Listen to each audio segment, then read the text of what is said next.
大家好啊！今日嚟到關閘廣場，附近有間茶餐廳，最近好火紅啊！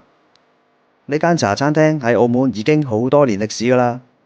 究竟點解會咁火紅？一齊入嚟睇下啦！呢間茶餐廳唔算大，牆上面掛滿咗好多美食嘅圖片，各式各樣，任君選擇。除咗食物嘅圖片，亦都掛咗好多唔同時期關閘拱門嘅舊相片，果然有份見證澳門嘅歷史變遷啊！好啦，肚仔有啲餓，睇下究竟有乜食先。咦，就嚟啦！個飯未嚟，整返碗例湯先。你哋睇下個湯幾多材料，嚿粟米好新鮮喎。噔噔噔噔，主角出場啦！呢個就係澳門獨有嘅摩洛雞飯，喺其他地方食唔到㗎。嚟澳門玩嘅朋友仔有口福啊！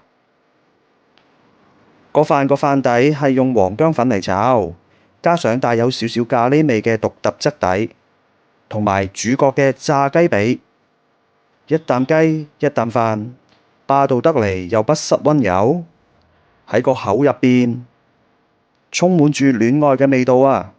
正啊！唔講啦，食飽先。